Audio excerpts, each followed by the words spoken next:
Nina Ferrer-Glaise s'intéresse à la ruralité et aux représentations du travail agricole dans l'histoire de l'art et la littérature.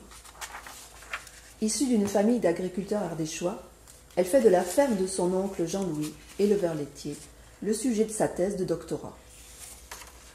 Point d'ancrage de ses recherches, le quotidien de l'exploitation moderne qu'elle observe s'éloigne souvent de l'image idéalisée par le grand public et les artistes. Et si elle réalise de nombreux portraits de son oncle au travail, en capturant avec réalisme et respect les différents modes de vie, les gestes du travail, la transformation du paysage, elle revient sans cesse sur la charge administrative et la dépendance aux entreprises agroalimentaires et à la grande distribution. Car la démarche de Nina Ferrer-Glaise est éminemment politique.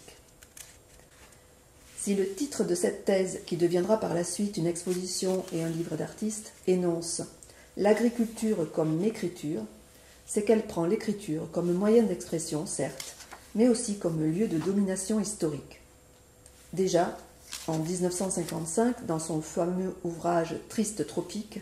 Claude Lévi-Strauss notait qu'écrire serait avant tout asservir, mais surtout affermir la domination d'une partie de la société sur une autre.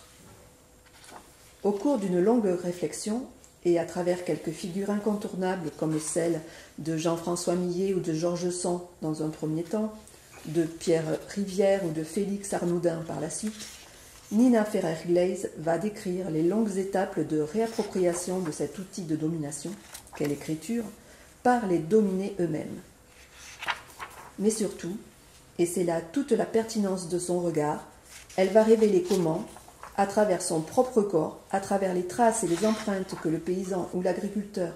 inscrit lui-même dans le sol en travaillant la terre,